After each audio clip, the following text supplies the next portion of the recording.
इधर से अब तो ध्यान सुन, तो क्या हो जाए, अरे तो अपन ने बोला कि भाई अपन टॉर्क पढ़ रहे थे, क्या पढ़ रहे थे, टॉर्क। मैंने आपको बताया टॉर्क में अपन ने बात करी थी, अपन ने लास्ट में बहुत इंपॉर्टेंट बातें करी थी। मैंने बोला था कि अगर नेट टॉर्क 0 तो नेट फोर्स 0 जरूरी नहीं है, नेट फोर्स 0 तो नेट टॉर्क 0 ये भी जरूरी, पर हाँ नेट टॉर्क अगर 0 हो, सॉरी नेट फोर्स अगर 0 हो तो net torque about every point is same. इसलिए अगर किसी बॉडी को इक्विलिब्रियम में प्रूव करना हो तो पहले F नेट बराबर 0 प्रूव करो, फिर torque net about any point 0 को प्रूव कर दो, तो ऑटोमेटिकली पता पड़ जाएगा कि हर एक्सिस के अबाउट टॉर्क 0 है। मैंने आपको टॉर्क अबाउट एक्सिस भी बताया था, torque about axis R cross F का वो वाला कंपोनेंट जो एक्सिस के पैरेलल हो। फिर मैंने आपको सवाल करा इक्विलिब्रियम वाले, कौन से वाले, इक्विलिब्रियम वाले सवाल मैंने आपको कराए थे, रिंग रिंग वाले करा दिए, करा दिए, करा दिए, करा दिए। ऐसे जैसे अगर मैं थोड़ी थोड़ी सी बातें और करें तो देख ध्यान से क्या हुआ। और एक दरवाजे वाला सवाल भी ऊपर HCA रूमा में है, वैसा तो रहने दो, करा दूं क्या वैसा, ट्राई करना। नॉर्मल हिंजेस वाला सवाल एक अच्छा सवाल है HCA रूमा में, देखिएगा तो अपन करा नहीं रहे उसको, मजा खराब हो जाएगा नहीं तो। चलो ठीक है, तो इस पे इतना ही पे करते हैं। बाकी सवाल है आपकी शीट HCA रूमा में तो अपन करेंगे उस ढंग से, वैसे नहीं करा रहा हूं मैं, जैसे है अवेलेबल है। खैर, तो अपन ने टॉर्क वाली बात करी, कौन सी करी, टॉर्क। और अभी अपन ने इक्विलिब्रियम वाली बात करी, कौन सी करी, कि भाई इक्विलिब्रियम के सवाल कैसे होते हैं। बहुत और वैरायटी के सवाल हो सकते हैं, जैसे मैं आपको बता रहा हूँ, जो आपको कह रहा हूँ दरवाजा, दरवाजा के इक्विलिब्रियम में अगर मान लो सिर्फ ऐसे रखा हुआ है तो इक्विलिब्रियम में है कि नहीं, खाली 1 इंच पे टिकना इसका पॉसिबल नहीं है। जैसे बड़ा दरवाजा है तो 4 इंचेस लगा रखी हैं, 3 लगा रखी हैं। अलमीरा का दरवाजा होता है तो उस पर 2 इंचेस होती है, उस पर सवाल होते हैं। सवाल है इसलिए मैं बोल नहीं रहा हूं, पर ध्यान रखना कि इस पे सवाल मिलेंगे आपको। क्या हिंजेस पे अपने 2 नॉर्मल आएंगे, एक NX और एक छोटी सी बात जब समझने वाली है उसको, जैसे मैं आपको एक बात बताता हूँ। जैसे आप एक समझो, जैसे मान लो सपोज मैंने आपको बोला कि आपके पास ऐसे कोई स्क्वायर प्लेट है, ठीक है ना। अगर आपके पास कोई भी ऐसी स्क्वायर प्लेट है, मान लो मैं इसको यहाँ से हिंज कर दूं, ऐसे हिंज, और यहाँ से इसमें टेंशन बांध दूं, ये ऐसे, क्या इक्विलिब्रियम में रह सकती है, बिल्कुल।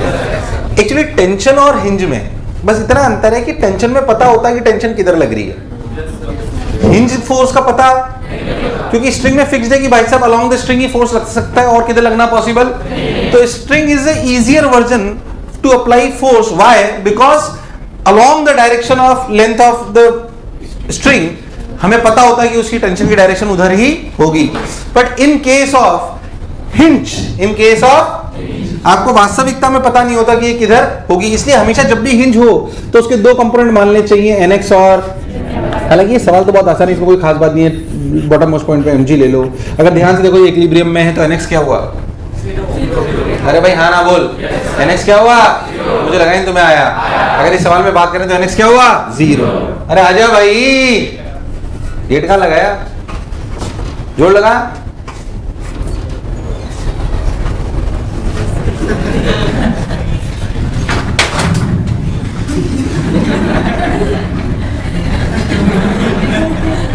बेटा खुला हुआ था, थोड़ा जोड़ लगाना।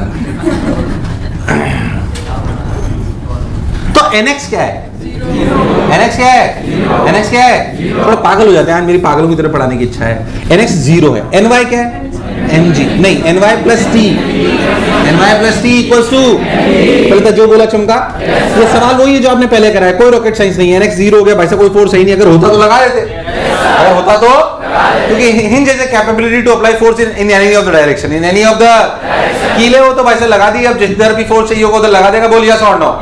इसलिए उसमें कंफ्यूज होने की बिल्कुल आवश्यकता, मुझे लगा नहीं तुम्हें आया कि नहीं आया। चलिए भाई बहुत बढ़िया साहब, तो NX equals to 0, NY plus T equals to mg। अब कुछ नहीं, नॉर्मल सी बात, अगर अपन ध्यान से देखें तो इसके अबाउट टॉर्क बैलेंस होना, अगर सिमेट्री से देखें तो ये दूरी और ये दूरी बराबर है, तो क्या T बराबर NY, क्योंकि NY इंटू दिस बराबर क्या T इंटू दिस, क्या रोटेशनल इक्विलिब्रियम होना। सोच अगर मैं इसकी बजाय इसको यहाँ बांध देता तो भी क्या सवाल कर सकता था, यार मुझे लगा नहीं तुम्हें आया, नहीं आया।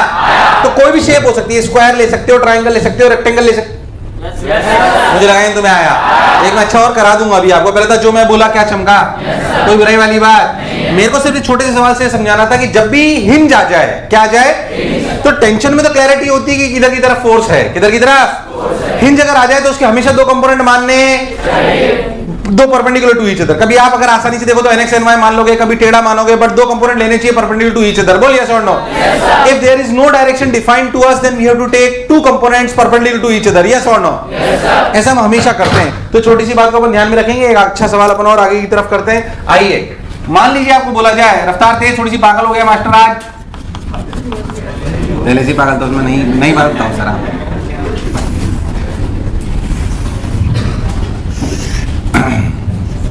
ए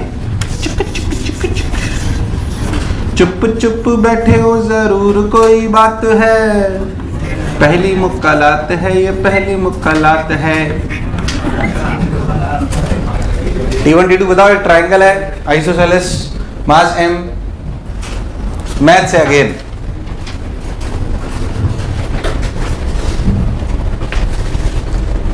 चुप चुप बैठे हो जरूर कोई बात है, पहली मुलाकात है ये पहली मुक्कालात है। आज सभी लोग केले खाएंगे। mg/3 और 2mg/3? चलिए देखते हैं। पहली बात, ये बात क्लियर है, इसका सेंटर ऑफ मास यहाँ कहीं है क्या? बिल्कुल ऐसे परपेंडिकुलर पे यहाँ होगा। मुझे लगा नहीं तुम्हें आया। अगर ट्राइंगल पे अगर अपन बात करें, ऐसे आइसोसेलेस ट्राइंगल होता है, मेरे हिसाब से तो मुझे लगता नहीं तुम्हें आता है। अगर ये 90 डिग्री है, ये हाइट h है, तो कितना ऊपर होता है सेंट्रोइड? कितना याद है? सिनेमा टाइम ऋतिक रोशन नहीं आया। यहाँ से कितना ऊपर होता है? h/3। अगर ये हाइट h है तो ये h/3, तो ये कितना हुआ? 2h/3। क्या ठीक है? अच्छा, ये बात क्लियर है कि T1 + T2 = mg। T1 + T2 = बेकार रेस्पॉन्स। T1 + T2 = mg। सबने बोला ठीक, मैंने ही बोला ठीक। तो वैसे अपन ने h डाला ऐसे।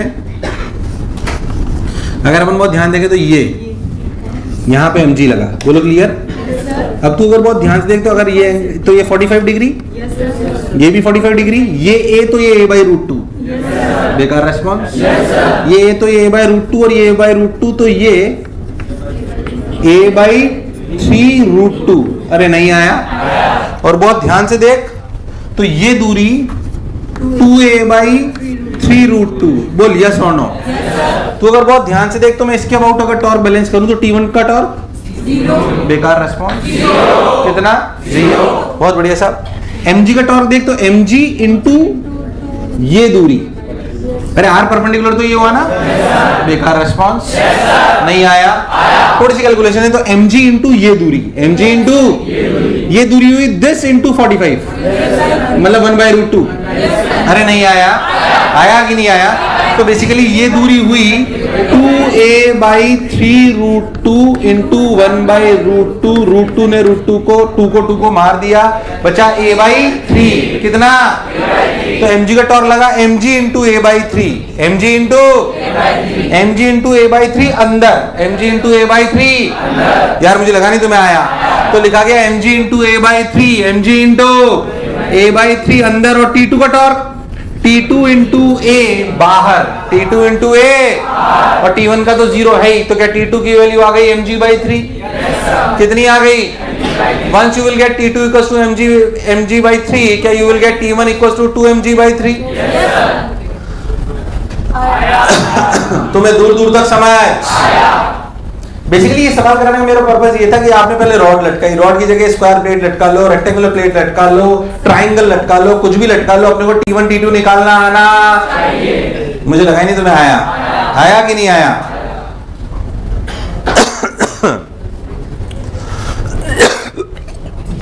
आइए और पैपे नहीं करते हैं, आगे बढ़ते हैं। ध्यान सुने एक बेसिक इलस्ट्रेशन पे, या बेसिक एक फॉर्मूले पे। वो करने से पहले मैं आपसे एक छोटी छोटी सी चीजें बताता हूं, ध्यान सुन। मान लीजिए, मैं आपको पहले भी बता चुका हूं, जो मैंने जहां से मैंने प्रूव करा था आई को याद करो। कोई भी बॉडी, कोई भी, दोबारा नहीं बता रहा ये बात, पहले से थोड़े समझ लो, एकदम बहुत बेसिक बेसिक सी बातें बता रहा हूं। ध्यान देख, मान लो कोई भी बॉडी ऐसे घूम रही है ओमेगा से, तो याद कर इसकी काइनेटिक एनर्जी लिखी थी ½ I ω²। क्या वहीं पे बताया था ये आई कहलाता है? बेकार रेस्पॉन्स यार। जब मैंने सिखाया था कि जैसे मास बताता है कितना मुश्किल है हिलाना, चलाना, अरे यार हाँ ना बोल। जैसे मैंने बताया था कि मास बताता है कितना मुश्किल है चलाना, वैसे आई बताता है कितना मुश्किल है घुमाना। वहां पे मैंने प्रूव करा था कि बेसिकली कोई भी प्योरली रोटेटिंग अगर बॉडी है तो उसकी काइनेटिक एनर्जी होती है ½ I ω²।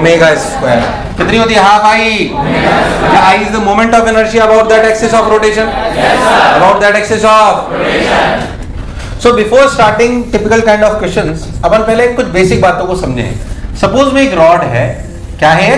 रॉड। उसे यहां से रिलीज कर दूं हॉरिजॉन्टल से, क्या नीचे आएगी तो ओमेगा बढ़ेगी? नीचे आएगी तो ओमेगा बढ़ेगी। Mass m, length l। What is the omega when it becomes vertical? करो। What is the omega when it becomes vertical?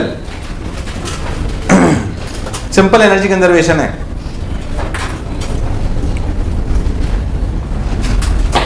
ये देख, पहले था जब रॉड ऐसे हुई तो इसमें ओमेगा आई कि नहीं आई, मान लो ओमेगा आ गई। पहले था रॉड में कितने फोर्स है, एमजी और नॉर्मल, एमजी और नॉर्मल। मान लो ऐसे एनएक्स एनवाई क्या है मुझे नहीं पता, पर अपन तो मान लेते हैं एनएक्स और एनवाई। मुझे बताओ अगर ध्यान से देखे तो क्या लिखना चाहिए, अपन जानते हैं अच्छे से। इधर देख, किसी भी बॉडी पर क्या लिखा जाता है, burden by all the forces equals to change in. Logical बात है कि what is the burden of normal forces, क्योंकि जिस जगह नॉर्मल फोर्सेस लग रहे हैं वो पॉइंट चल। So what is the burden by normal forces, अगर बॉडी हिंज्ड है तो नॉर्मल फोर्सेस का कोई बर्डन आना पॉसिबल, तो कैसे mg का बर्डन बचा। क्या mg कंजर्वेटिव फोर्स फील्ड है, अगर कंजर्वेटिव फोर्स फील्ड है, सिर्फ कंजर्वेटिव फोर्स फील्ड है तो क्या लिखा जाता है, u initial plus k initial बराबर u फाइनल प्लस। अरे भाई साहब आना तो बोलो, मुझे लगा ही नहीं तुम्हें आया। तो भाई साहब u initial plus k initial, ये पता होना चाहिए क्यों ऐसा लिखा है, क्योंकि हमें पता है कि बर्डन बाय नॉर्मल रिएक्शन, क्योंकि हिंज फोर्सेस हैं। क्या हैं, अरे नहीं आया, हिंज फोर्सेस। तो अपने लिखा u initial plus k initial बराबर u final plus k final. सबने बोला ठीक, मैंने भी बोला ठीक। अरे नहीं आया, नहीं आया, नहीं आया, नहीं आया, नहीं आया। हमें पढ़ाने दिया करो जब पढ़ा रहा हूँ तो, है ना, मेरा तरीका है वो पढ़ाने का। तुम ऐसे करोगे तो फिर क्या मैं कॉन्शियस हो जाता हूँ, सर हमारा भी पढ़ना है का तरीका है। नहीं मैंने नहीं सिखाया, मतलब u initial plus k initial बराबर u final plus k final, क्योंकि हम सिर्फ कंजर्वेटिव फोर्स फील्ड की बात कर रहे हैं। किसकी कर रहे हैं, कंजर्वेटिव। अब मान लो नीचे आके सर खुपाच खुपाच खुपाच खुपाच खुपाच खुपाच खुपाच खुपाच खुपाच, बोलो क्लियर है, खुपाच खुपाच खुपाच खुपाच खुपाच ऐसे नीचे आया। अब सोच के देखो तो इसका सेंटर मास कितना नीचे है, L बाय, तो पोटेंशियल कितनी घटी, mgl बाय। अगर आप उसने तो उसकी काइनेटिक एनर्जी बढ़ाई, मान लो इस वाले लेवल पे अपन पोटेंशियल 0 मान लें, तो u इनिशियल कितनी है, mgl/2। अरे हाँ ना बोल यार, u इनिशियल कितनी है, mg। क्या इनिशियल काइनेटिक एनर्जी 0 है, क्या फाइनल पोटेंशियल एनर्जी 0 है, पर क्या final kinetic energy half I omega square, half I. मुझे लगा नहीं तुम्हें आया, तुम गलती करी क्या। अच्छा आई कितनी है, अगर रॉड है तो कितना है, ml square by 3, ml square by 3। बस रख दो जो भी आ रहा है आंसर। तूने 2 को मार दिया, mgl equals to half, sorry half तो मर गया, ml square by 3 omega square. l ने l को मार दिया, m ने m को भी मार दिया, √3g बाई l। ये ओमेगा है, खत्म। ये बेसिक सी बात अपने को आनी बिल्कुल सिंपल। अच्छा मैं आपको चलो एक सवाल और कराता हूँ, फिर आपसे पूछता हूँ। चांद तारे फूल और खुशबू, मान लो यहाँ से छोड़ा, बताओ ओमेगा क्या होगी कोई भी जनरल एंगल थीटा जब बनाएगी।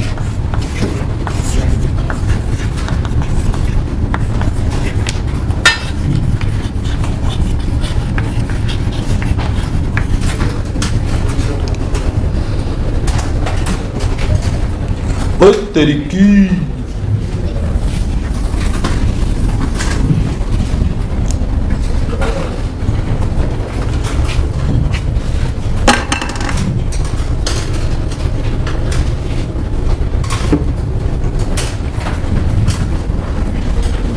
सिंपल है, वही करना है जो भी बताया है। सेंटर ऑफ मास कितना नीचे है, मैं नहीं बताऊंगा इस सवाल को, बता तो रहे हो कितना नीचे है, L/2 साइन थीटा। बोलो क्लियर, डायरेक्ट लिख रहा हूं mg L/2।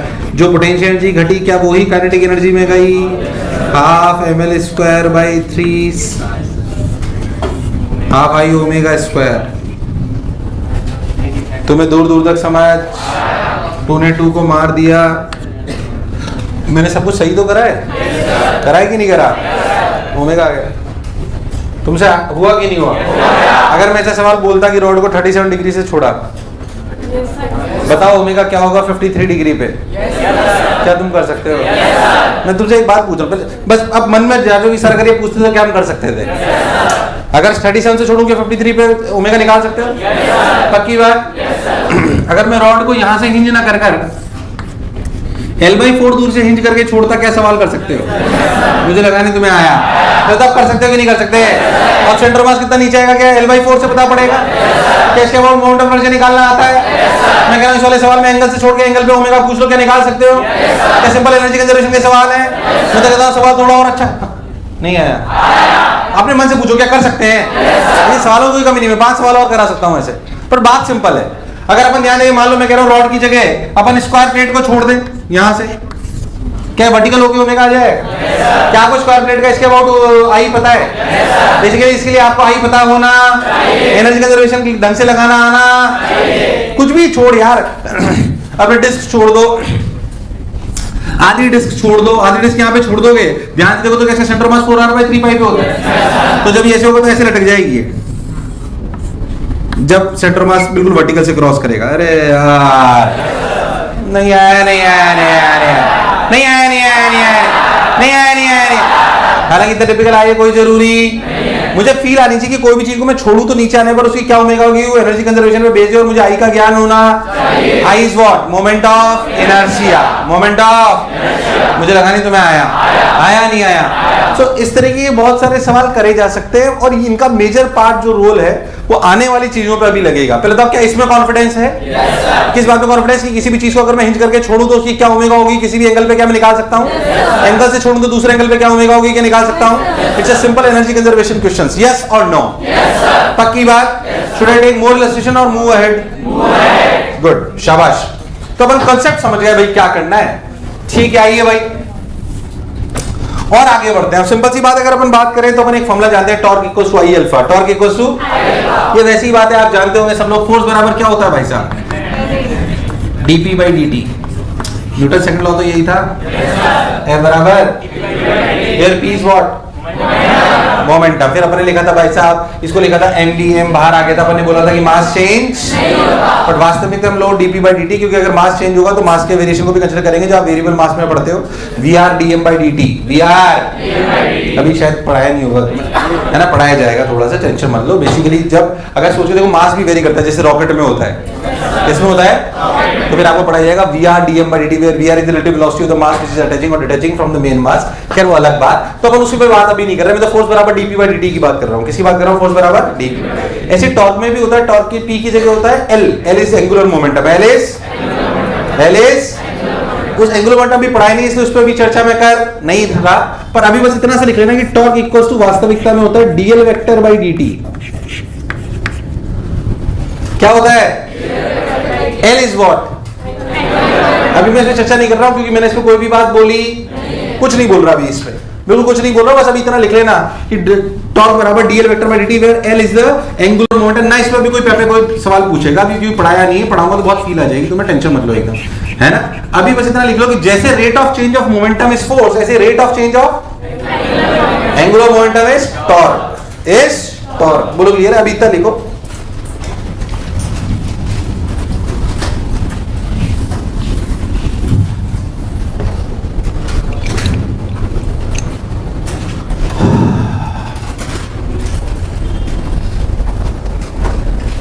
चांद तारे फूल और खुशबू ये तो सारे। मान लो आपके पास कोई बॉडी है, क्लियर? इस पे अगर हम इस पे फोर्स लगाएं ऐसे F, क्या लगाएं?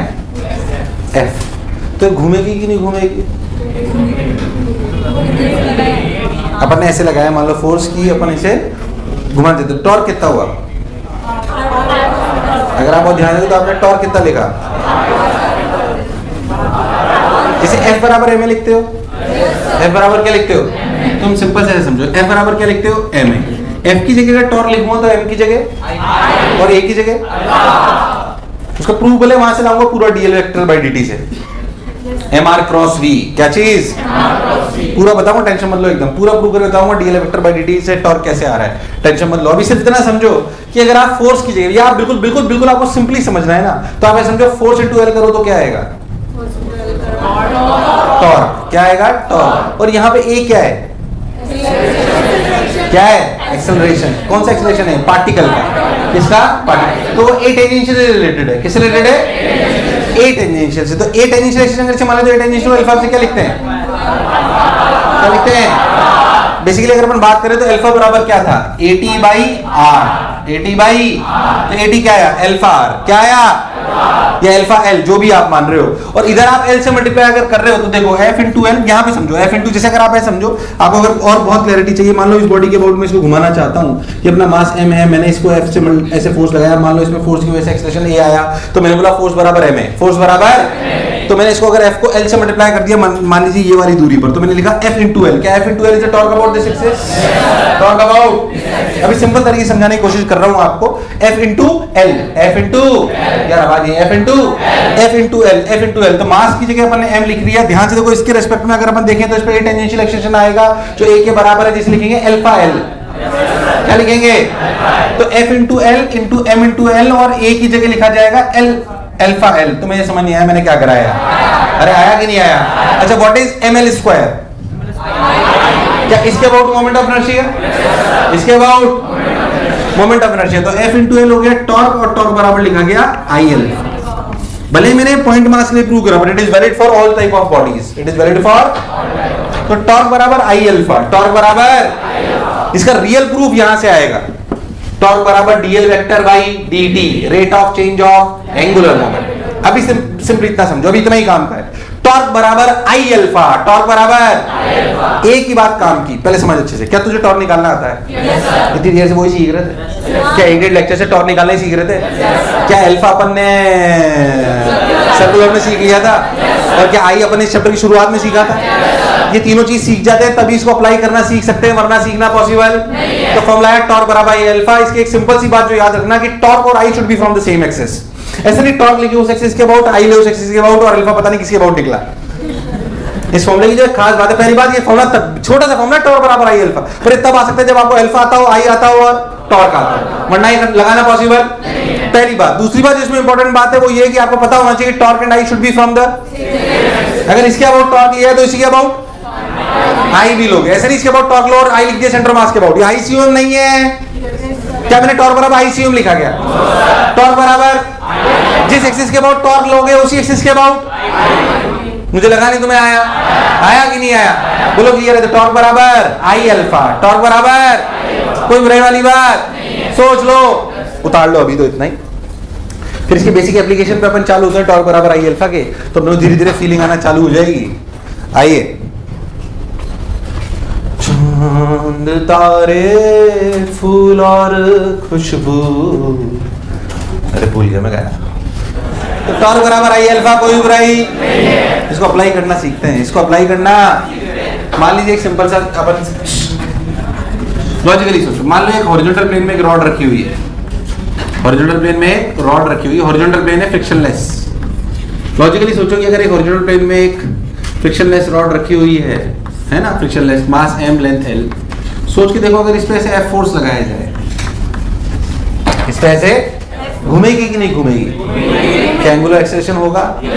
पूछा जाए इस इंस्टेंट पे क्या एंगुलर एक्सेलरेशन होगा? हॉरिजॉन्टल प्लेन में ऐसे फोर्स लगाया, पता टॉर्क कितना लगा? कितना लगा? बहुत बढ़िया। आई कितना? ml square by 3, ml square by 3 into alpha, alpha आ गया, खत्म। मुझे लगा इन तुम्हें आया, बोला आया कि नहीं आया? बिल्कुल बेसिक है। अगर टॉर्क लिखना आता है, आई लिखना आता है, अल्फा जानते हो तो कोई कष्ट नहीं। अल्फा का रिलेशन किससे? तो नेट एक्सेलरेशन से कि टेंजेंशियल से? टेंजेंशियल से। बोलो क्लियर है एकदम? मुझे लगा इन तुम्हें आया। बेसिक बेसिक धीरे धीरे उठाऊंगा, आपको रॉड वाली प्रॉब्लम सारी क्लैरिटी होती जाएगी बिल्कुल अच्छे से एकदम। तो चिंता मत करना, आज लेक्चर रॉड पे चलेगा maximum. FL equals to ml square by 3 into alpha. अच्छा ठीक है, एक बात समझ आ गई, अल्फा निकल भी आया। बोलो अल्फा कितना निकल गया है? 3f by ml। बहुत बढ़िया साहब, अच्छा लगा, सुंदर। अगर आपसे बोला जाए, अगर आपसे क्या ये तो आपने निकाल लिया, क्या हिंज इस पे फोर्स लगा रही है रॉड पे? तो हिंज नहीं होती तो सर्कुलर, क्या हिंज इस पे फोर्स लगा रही है? लगा रही है कि लगा रही है? बताओ इस इंस्टेंट पे हिंज फोर्स क्या है? ये सवाल पूछ लिया जाए। पहले मैं बता रहा हूँ, सुनना अच्छे से। अगर हिंज फोर्स पे बात करी जाए तो मुझे नहीं पता कि हिंज फोर्सेस के फोर्स कितने लगा, तो हमेशा हिंज फोर्सेस के दो एक्सेलरेशन मान लो, इधर मान लो nx और इधर मान लो, मैं तो n1 n2 मानता हूँ, कंफ्यूजन ही दूर। अच्छा, वैसे आसान करने के लिए n1 n2 किधर मानने चाहिए? n1 n2 मानने चाहिए बॉडी के a टेंजेंशियल और a रेडियल के अलावा,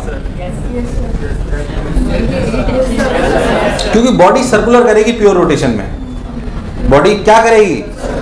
प्योर रोटेशन में सर्कुलर करेगी। ध्यान सुनना अब अच्छे से, बहुत बढ़िया सवालों के आनंद सवाल बन सकते हैं, कोई कमी नहीं, कंसेप्ट डिलीवर होंगे धीरे धीरे करके। अगर आप बहुत ध्यान दें तो बॉडी n1 n2 क्या हमेशा हॉरिजॉन्टल वर्टिकल माने? मान लोगे तो भी आंसर आ जाएगा, कोई दिक्कत, बट सॉल्यूशन लंबा हो जाएगा। सो ऑलवेज अज्यूम, क्या अगर हिंज फोर्स है तो हिंज फोर्स में हमें पता तो पड़ता नहीं है कि भाई साहब किधर रखना है, तो n1 n2 मानने पड़ेंगे, दोनों परपेंडिकुलर मानने पड़ेंगे। किधर माने? एक a टेंजेंशियल और एक a। अगर आप इस इंस्टेंट पे बात करो तो इस बॉडी के a टेंजेंशियल जो भी होगा इधर होगा और जो भी a रेडियल होगा वो इधर होगा। बोलिए यस और नो? हाँ, इस सवाल में a रेडियल है नहीं क्योंकि इस इंस्टेंट पे ओमेगा 0 है। पर क्या ऐसा भी हो सकता था कि ओमेगा होता? ऐसा हो सकता था कि ओमेगा, अच्छा a टेंजेंशियल a रेडियल जो भी बात करते हैं। एक चीज और आपको जो क्लैरिटी से बिल्कुल समझ में आनी चाहिए, जब f बराबर ma लगाते हो तो a किसका? f बराबर ma जब लगाते हो नॉर्मल NLM पे आओ, NLM पे f बराबर ma पे क्या? NA में a क्या है? एक बात देखो, तुमने जो अभी तक पढ़ा, मेरी लेट मी टेल यू, दो तीन चीजें बहुत अच्छे बेसिक से समझो। तुमने अभी तक जो पढ़ा उसमें बॉडी जो चल रही थी वो सिर्फ चल रही थी, उसके हर पॉइंट की रफ्तार और एक्सेलरेशन सेम था, इसलिए तुम्हें कभी कोई कंफ्यूजन। अब भाई साहब बहुत कहानी अलग है, अब बॉडी घूमेगी ना, अभी तो सिर्फ घूम रही है, प्योर रोटेशन है, चलाई तो है ही नहीं मैंने। अभी ये बॉडी घूम रही है, बाद में तो चलेगी भी सही, और जब बॉडी घूम रही है तो उसके हर पॉइंट की वेलोसिटी सेम अलग, हर पॉइंट का एक्सेलरेशन सेम अलग। तो it is important if you have to apply F बराबर ma on a body which has different velocities for all the points and different acceleration for all the points, then how I will be able to apply F बराबर ma? F बराबर ma पूरी proof हुई है centre of मास के लिए। किसके लिए हुई है? F बराबर ma, F बराबर ma, a is the acceleration of center of mass, a is the, अरे भाई साहब आज तक तुझे दिक्कत नहीं आई क्योंकि बॉडी भाई साहब जो भी चल रही थी सबका एक्सेलरेशन सेम ही था, पर अब दिक्कत आना चालू हो गई, इसलिए कंसेप्चुअल क्लैरिटी होनी चाहिए। F बराबर ma में a किसका? F बराबर ma, ऐसे रखना चाहिए, ACOM, ये रियल फॉर्मूला है। तब जब मास चेंज, क्योंकि आया यहां से, अरे भाई साहब F बराबर ma में a किसका? आज तक दिक्कत नहीं आई क्योंकि सभी बॉडी के हर पॉइंट का एक्सेलरेशन सेम था, अरे पर अब तो नहीं है ना, तो पता पड़ना चाहिए कि F बराबर ma में a किसका। ऐसे ही जब मोमेंटम लिखा जाता है किसी बॉडी का तो mv लिखते तो v किसका। अब जरूरत पड़ेगी इन बातों की, अभी तक जरूरत नहीं पड़ी, पर अब इस कॉन्सेप्ट की जरूरत पड़ेगी कि F बराबर ma में a किसका, P बराबर mv में v किसका। अब जब मोमेंटम कंजर्वेशन करोगे बॉडी पर, ऐसी बॉडी जो चल भी रही है घूम भी रही है, तो किसका v लिखूं सर? सेंटर ऑफ मास। किसका? सर जब बॉडी चल भी रही है घूम भी रही है तो हर पॉइंट का एक्सप्रेशन अलग है सर, तो F बराबर ma में a किसका लिखूं? सेंटर ऑफ मास। तुझे मेरी बात समझ? अब उधर देख, n1 n2 लगा दिया, n1 n2 और एक फोर्स F लगा दिया। इसके अलावा इसमें फ्री बॉडी में कोई डायग्राम नहीं है। अगर एक्सेलरेशन का डायग्राम बनाओ तो AT और AR, इस इंस्टेंट पे AR, इस इंस्टेंट पे AR, because they are asking n1 n2 at the time at t equals to 0। अगर किसी और टाइम पे पूछते तो क्या AR भी आता? AR भी क्या है? इस पर्टिकुलर सवाल में AR नहीं है, तो इस पर्टिकुलर सवाल में अगर AR 0 है तो और AT कितना है? Alpha L/2। अब ऐसे नहीं यहाँ फोर्स लगाए तो अल्फा L, हमें इस पॉइंट के एक्सेलरेशन से मतलब नहीं है। F बराबर ma लगाना है तो किसका एक्सेलरेशन होना चाहिए? अरे भाई साहब आना बोल, बात बहुत छोटी छोटी सी पर ध्यान देने योग्य। ऐसे नहीं जहाँ फोर्स लगा उसका एक्सेलरेशन लिख दिए, उसके एक्सेलरेशन से नहीं मतलब F बराबर ma में, किसके एक्सेलरेशन से मतलब है? तो जब सेंटर मास एक्सेलरेशन लिखोगे तो अल्फा इंटू, यहाँ पे सेंटर मास की तो L/2 दूरी पे ना, कितनी दूरी पर है? अरे हाँ ना बोल यार, तो alpha into L/2, alpha into, अब देख वर्टिकल में, वर्टिकल में ऊपर क्या फोर्स लग रहा है? F और N2 दोनों लग रहे हैं, F और N2 वर्टिकल में फोर्स लगा रहा हूं, देख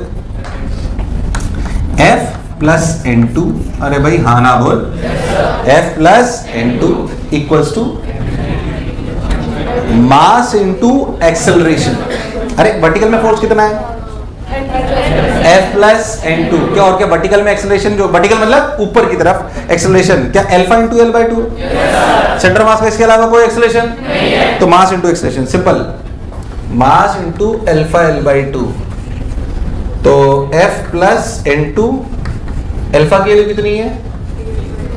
3F by ml into L by two. L ने L को मार दिया, एक M भी मर रहा था कहीं, M ने M को मार दिया, 3F बाई टू। तो N2 की वैल्यू कितनी आई?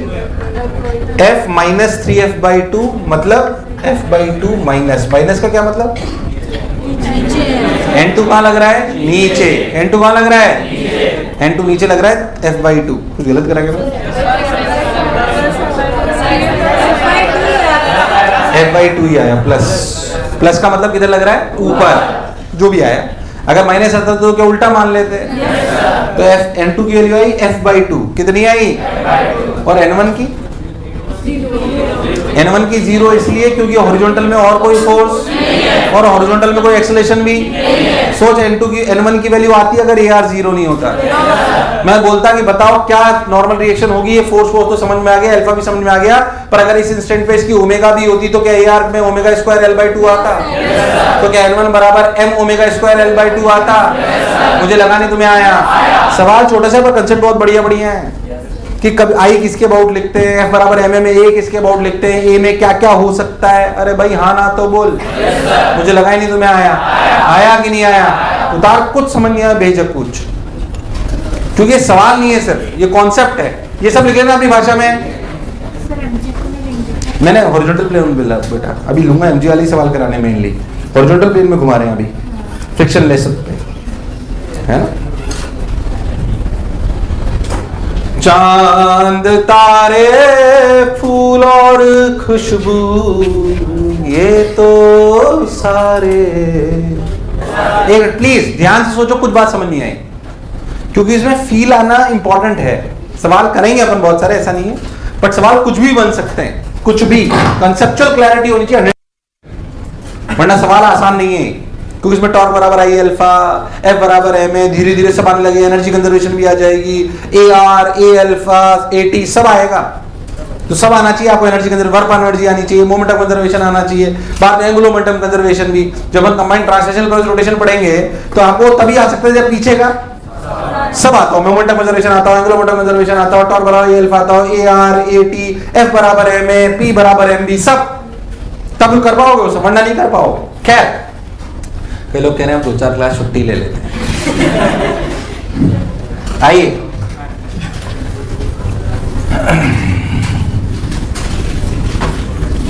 आइए, मैं कह रहा हूं अब इसी सवाल को अपन ऐसे करते हैं, रॉड को वर्टिकल में छोड़ दो, रिलीज्ड, जो भी अपन कर रहे थे, रिलीज्ड, मास m लेंथ l, बोलो क्लियर, मास m, आवाज नहीं, मास m, रिलीज कर दो, छोड़ दो, क्या घूमेगी? क्या छोड़ते कुछ अल्फा होगा? होगा कि नहीं होगा? बताओ, फाइंड अल्फा, सबसे पहला part, find alpha just after release, vertical plane में आप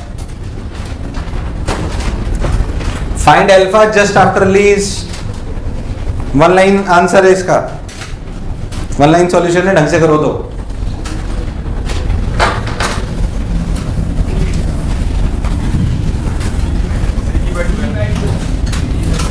चलो सब लोग बोलो, कौन सा फोर्स लग रहा है इस पे? क्या एमजी सेंटर पे लग रहा है? yes, तो सोच के देखो, तो टॉर्क जब लगेगा तो एमजी का टॉर्क होगा, N1 N2 का टॉर्क होगा, और N1 N2 का टॉर्क होना पॉसिबल नहीं। क्या N1 N2 वहीं से पास कर जा रहे थे, टॉर्क सिर्फ एमजी का लगेगा, टॉर्क लगेगा MG into L by two. अरे इस इंच के अबाउट अगर अपन टॉर्क लिखेंगे तो नॉर्मल रिएक्शन का टॉर्क आना पॉसिबल? यार मुझे लगा ही तुम्हें आया। तो भाई साहब N1 N2 का टॉर्क नहीं आ रहा है, मान लेते हैं, पर फोर्स इधर N1 N2 है, पर N1 N2 का टॉर्क आने का पॉसिबल नहीं है, तो सिर्फ एमजी का टॉर्क आएगा। तो एमजी का टॉर्क कितना आएगा? एमजी का टॉर्क आएगा MG into L by two, torque बराबर आई अल्फा। अरे भाई हाँ ना तो बोल यार, आई के लिए इस वाली एक्सिस के अबाउट अगर अपन बात करें तो ml square by 3 into alpha. सबने बोला ठीक, मैंने बोला ठीक, L ने L को मान लिया, M ने M को मान लिया। ध्यान से अल्फा की वैल्यू कितनी है? 3g by 2l, 3g by, चलो भाई पहला पार्ट आ गया, N1 N2 बताओ, N1 N2 बताओ।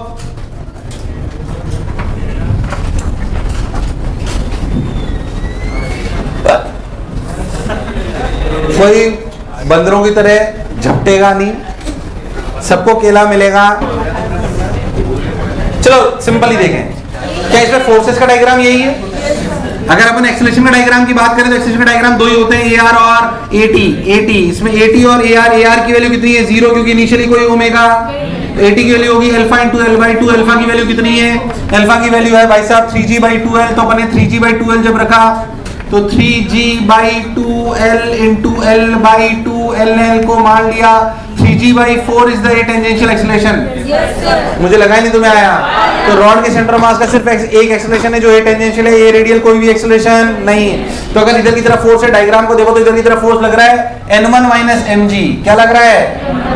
सॉरी अपने ए टेंजेंशियल नीचे लो ना। हाँ ठीक है, माइनस आ जाता अपने आप, उसमें कोई दिक्कत नहीं है। तो ये टेंजेंशियल नीचे की तरफ है तो अपन ने फोर्स लगाया mg माइनस n1। क्या लगाया? तो तुम्हारे प्राण पकड़ सही तो है, mg minus n1। mg minus n1 equals to mass into acceleration, that is 3G/4। तो n1 इक्वल्स टू mg/4।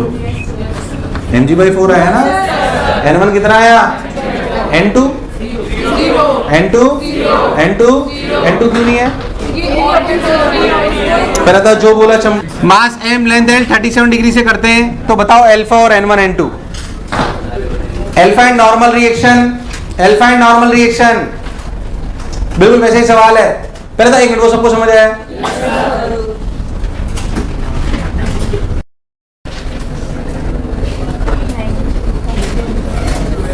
अरे इसको नहीं देना था यार।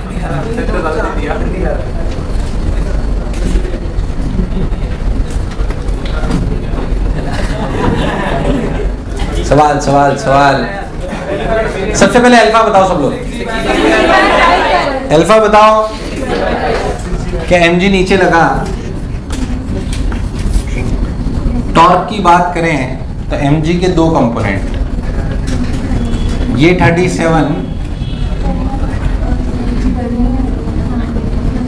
ये 37, तो ये भी 37, तो ये 53, क्या ये भी 37? तो इधर आया 4mg/5 और इधर आया 3mg/5। टॉर्क कौन ला रहा है? कौन ला रहा है? तो टॉर्क ला रहा है 4mg/5। तो लिखा गया 4mg/5 into L/2। 4mg/5 into 4mg/5 into equals to I alpha, I again ml²/3 into alpha. m ने m को मार दिया, एक L ने L को मार दिया, इस 2 ने 2 को मार लिया, 2 3 6, तो 6G/5L is the correct answer. Alpha के लिए 6G/5L इज द, कोई बुराई वाली बात यार मुझे लगा नहीं तुम्हें आया। 6G/5L is the correct answer. बहुत बढ़िया साहब, बहुत सुंदर, बहुत मजा आया। अब n1 n2 निकालो। अब n1 n2 मानेंगे कैसे? मैंने आपको बात सिखाई थी। क्या ए टेंजेंशियल ए रेडियल के लॉन्ग निकालना चाहिए? अगर अपन बहुत ध्यान से देखें तो अपने को n1 मानना चाहिए ऐसे और n2 मानना चाहिए ऐसे, क्योंकि अगर हम इसके डायग्राम बनाए तो इसका ए टेंजेंशियल इधर होगा और ए रेडियल इधर होगा। हाँ बात अलग है कि भाई इसमें ए रेडियल नहीं होगा क्योंकि इसी इंस्टेंट पर बात करी जाए तो ए रेडियल को अपन कंसीडर नहीं करेंगे, बट ए टेंजेंशियल होगा। अब बताओ n1 n2।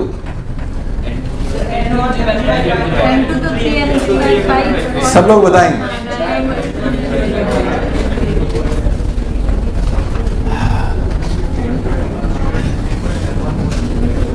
बोलो भाई।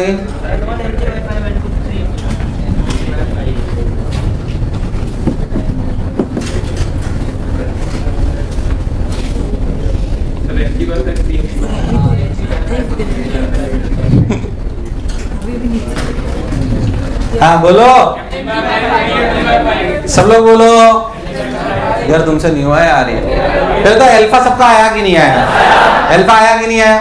अब ध्यान से देखो तो इस वाली डायरेक्शन में देखो, इस वाली डायरेक्शन में, क्या इसी डायरेक्शन में AT है? और AT की वैल्यू क्या है? अल्फा L/2 क्या है? Alpha L/2, alpha L/2, alpha L/2, alpha is 6G/5L into L by two, L ने एल को मार दिया, टू ने इसको मार दिया, आया 3g/5 कितना। अब इस डायरेक्शन में देखो, क्या इधर फोर्स लग रहा है 4mg/5 माइनस n1। इक्वेशन लिखी जाएगी 4mg/5 minus n1 equals to mass into acceleration. Acceleration is 3g/5, तो n1 की वैल्यू आई भाई साहब mg/5। n1 की वैल्यू क्या आई? अच्छा n2 की? इस वाली डायरेक्शन में कोई एक्सेलरेशन पर नेट फोर्स बैलेंस होना, तो क्या n1 should be equal to 3mg/, n2 should equal to 3mg/5। तो नेट रिएक्शन जो होगी क्या इन दोनों का समेशन होगी? yes, sir। मुझे लगा नहीं तुम्हें आया, तो mg/5 √10। अरे वो स्क्वायर करके रूट कर दिया भाई, mg/5 कॉमन आ गया, √3² + 1² इज व्हाट? √10। अरे कभी तो हाँ ना बोल, तुम्हारे प्राण प्रखेरु सोच लो। अरे हाँ ना बोल। 37 डिग्री की जगह 53 डिग्री से छोड़ूं क्या सवाल कर सकता है? किसी भी एंगल से छोड़ूं क्या सवाल कर सकता है? सोच, मैं सवाल थोड़ा और अच्छा कर सकता था कि रॉड को मैं ऐसे छोड़ता 37 डिग्री से, पर इसको हिंज कहीं और करता है l/4 पे। क्या तू सवाल कर सकता था? क्या इसके अबाउट मोमेंट ऑफ इनर्शिया निकालना आना चाहिए? क्या n1 n2 निकालना आना चाहिए? यार हाँ ना बोल। मेरे हिसाब से तू सोच लो, पक्की बात। चलिए केला निकालिए सब लोग। अब सुन, आप जैसे ये दो सवाल हैं, ये बात समझ में आ गई कि भाई साहब रॉड अगर किसी भी एंगल पे छोड़ी जाए, कहीं पे भी हिंज करी जाए, क्या मैं अल्फा और नॉर्मल रिएक्शन निकाल सकता हूं? आपकी बहुत बुद्धि चलती हो तो एक तरीके से और इसको निकाला जा सकता है। ध्यान सुन कैसे, मतलब ठीक है, मतलब थोड़ा छोटा हो जाएगा पर ऐसा कुछ नहीं है, खास कोई अंतर नहीं है। एक बात याद कर, मैंने बोला था कि अगर रिजिड बॉडी हो तो किसी भी एक पॉइंट पर बैठकर दूसरे पॉइंट को देखो तो उसका ओमेगा सेम होगा, तो अल्फा भी सेम होगा। अबे डी ओमेगा बाई dt तो अल्फा होता है। तो तू इन सवालों में सेंटर ऑफ मास पे बैठ जा। अच्छा, तू कभी भी है ना घूमती हुई चलती चीज के सेंटर ऑफ मास पे बैठना अगर सवाल करना हो तो। उससे फायदा ये होता है कि भले सेंटर ऑफ मास चल रहा हो, पर चूंकि सेंटर ऑफ मास, जैसे इस पर्टिकुलर सवाल में अगर तू उसके सेंटर पे बैठ जाए चीटा बनकर, क्या बनकर, तो तू एक बात समझना कि अगर टॉर्क के खेल में, किसके खेल में, अच्छा ये चीटा इनर्शियल फ्रेम नॉन इनर्शियल, तो सूडो फोर्स है कि नहीं है? सूडो फोर्स लगता कहाँ है? अपोजिट लगता है, क्लैरिटी है। लगता कहाँ है? Centre of mass of the body पे। सूडो फोर्स का मैग्नीट्यूड ma होता है, direction opposite to the acceleration of the frame होती है, point of application of force is. अगर तू सेंटर ऑफ मास पर ही फोर्स लगाएगा और सेंटर ऑफ मास पे ही बैठा हुआ है, तो सेंटर ऑफ मास के अबाउट सूडो का टॉर्क क्या होगा? इसलिए उसे नी भी कंसीडर करो तो टॉर्क के केस में कोई फर्क। इसलिए हमेशा ऐसी बॉडीज जो चल रही हैं और घूम रही हैं, उनके सवाल को या तो हिंज के अबाउट करो या फिर किसके अबाउट करो? सेंटर ऑफ मास, दोनों के अबाउट करो। सेंटर ऑफ मास के अबाउट अगर आप बैठोगे तो टॉर्क की इक्वेशन लिखते वक्त सूडो का टॉर्क लेने की आवश्यकता, क्योंकि आप सेंटर मास पे बैठे हो, सेंटर मास के अबाउट निकालो तो जो भी सूडो लगेगा वो सेंटर मास पे लगेगा। ये सब अपने शब्दों में लिखना होगा तुम्हें। तो जैसे इस पर्टिकुलर सवाल में अगर मैं सेंटर मास पे बैठ जाऊं, कहां बैठ जाऊं, तो mg का टॉर्क, सूडो का टॉर्क, n2 का टॉर्क 0 0 0, n2 का टॉर्क, n1 का torque, n1 into equals to I alpha, equals to I किसके अबाउट? सेंटर मास के अबाउट ml²/12। अल्फा कितना? अल्फा कितना था? 3g/12, तो 3g/12 mg/4। अरे भाई साहब, तुझे मेरी बात समझ आई कि नहीं आई? उधर देख, आजा सेंटर मास पे बैठ जा। mg का टॉर्क, सूडो का टॉर्क, n2 का टॉर्क, n1 का torque, n1 into n1 into L by 2 equals to ml square by 12 into alpha, alpha की वैल्यू कितनी 6g by 5l, l ने l को मार दिया और बचा क्या, एक l ने l को मार दिया, 6 ने 2 को मार दिया, mg by 2 ने 2 को मार दिया, mg by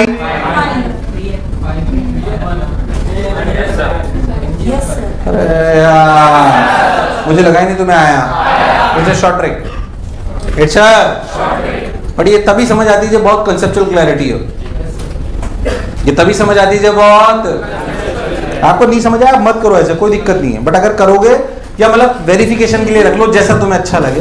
पहले था जो मैं बोला क्या चमका, तुम्हें मेरी बात बिल्कुल समझ, so it's alternate method to calculate n1, it's an alternate method to calculate n1 which is easier, तो अपने भाषा में लिख लेना जो मैं बोला। हम सवाल शटर मास पे बैठ के भी कर सकते हैं, अल्फा वही रहने वाला है क्योंकि रिजिड बॉडी है तो ओमेगा सेम रहता है, तो अल्फा भी, अगर आप शटर मास पे बैठ के सवाल करोगे तो सूडो के टॉर्क की चिंता करने की आवश्यकता, ये सब अपने भाषा में लिख लेना क्योंकि ये कॉन्सेप्ट है, ये 2-4 लाइन लिख लो, ये कॉन्सेप्ट है ये सब जो मैं अभी बोला, कंफ्यूज मत हो।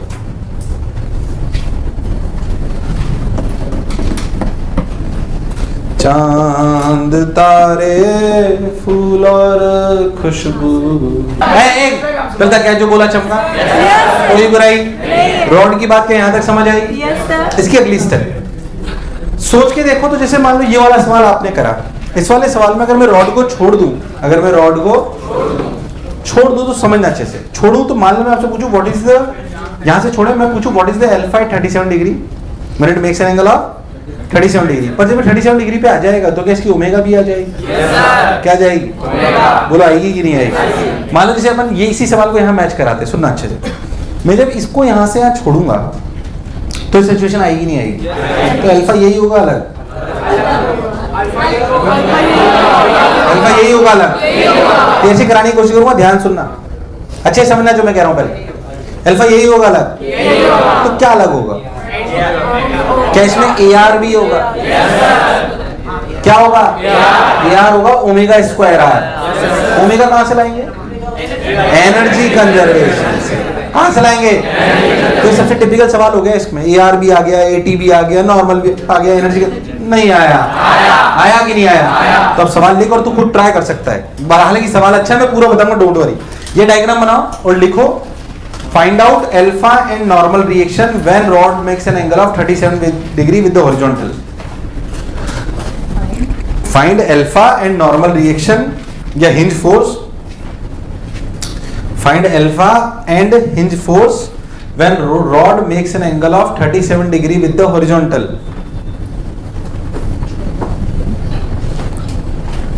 When rod makes an angle of 37 degree with the horizontal. ये किसने केला नहीं खाया है? ये बच्चों के लिए घर पर ले जाना अलाउड नहीं, कोई इधर देखेगा नहीं, मैं भी कर रहा हूं, आपसे नहीं हो तो इधर देखना, और जो कर ले वो देखना कि मास्टर सही कर रहा है कि नहीं कर रहा है। ये कैलकुलेशन मिस्टेक हो सकती है, इसे चेक कर लेना, कोई बुराई नहीं।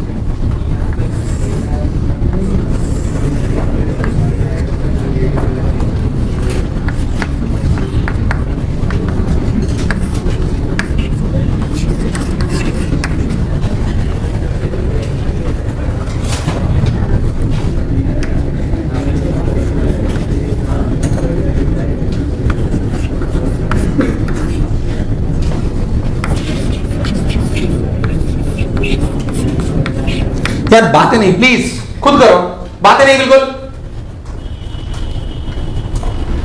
अच्छा सवाल है, 10 नंबर सब्जेक्टिव।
देखो मैंने यहाँ तक सही कराया गया, जिसने कर लिया है।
और खुद समझने की कोशिश करो।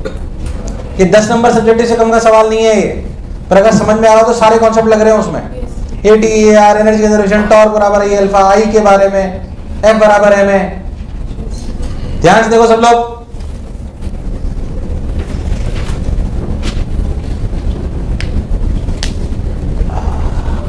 इधर देखो L/2 इंटू 3/5, 3/5 क्यों करा? क्या L साइन थीटा अपना डिक्रीज होगा? बोल यस और नो। तो सेंटर ऑफ मास नीचे है, L/2 साइन थीटा यानी कि L/2 इंटू 3/5। जो डिक्रीज इन पोटेंशियल एनर्जी हुई, that will be the increase in kinetic energy. तो mg into 3L/10, 3L/10 equals to half I omega square. तो omega की वैल्यू निकल के आई √9g/5L। बोलो यस और नो। उसके बाद मैंने सेम प्रोसीजर अपनाया जो अपन पहले निकाला था अल्फा निकालने का। दो कंपोनेंट करे mg के, 4mg/5, 3mg/5। टॉर्क लगाने का काम सिर्फ 4mg/5 करेगा। तो 4mg/5 इंटू L, उधर 4mg/5 into L/2 equals to I alpha. Alpha की वैल्यू आई 6g/5L। कितनी आई? तुम्हारे प्राण परखे दू, अरे सोच लो। अल्फा निकल आया, जब अल्फा निकल आया तो क्या ए टेंजेंशियल निकल आया? और ओमेगा पता है तो क्या ए रेडियल होता है? Omega square are. आर का मतलब क्या? सेंटर ऑफ मास की दूरी एक्सिस से, जो क्या L/2 है। तो मैंने AR और AT दोनों लिख दिए। देखो this is the diagram of acceleration and above is the diagram of force. नीचे वाला डायग्राम है एक्सेलरेशंस का, ऊपर वाला डायग्राम है फोर्स का। कोई बुराई? तो मैंने लिख दिया। अब मैंने इक्वेशन लिखी, देख पहले मैंने टेंजेंशियल डायरेक्शन में लिखी। किस में लिखी? टेंजेंशियल डायरेक्शन में नीचे की तरफ है, तो मैंने लिखा mg 4mg/5। उधर देखो 4mg/5 minus n1 equals to mass into acceleration. फिर मैंने लिखी हॉरिजॉन्टल, इसमें रेडियल डायरेक्शन में n2 minus 3mg/5 equals to mass into a radial. n1 n2 निकल आया। वैसे तुम्हारी शक्लें बता रही है कि तुम्हें दूर दूर से कुछ भी समझ आया कि नहीं आया। सोच लो। क्या तुम्हें बात समझ आती है कि ऐसे अनंत सवाल बन सकते हैं? मैं L/4 पे हिंज कर दूं, 37 डिग्री से छोड़ूं, 53 डिग्री पे सब कुछ पूछूं, क्या निकाल सकता है? कंसेप्ट में कोई चेंज नहीं आया कॉन्सेप्ट में। आपको बात समझ में आनी? क्या रॉड वाले सवाल क्लियर है? एकदम पक्का?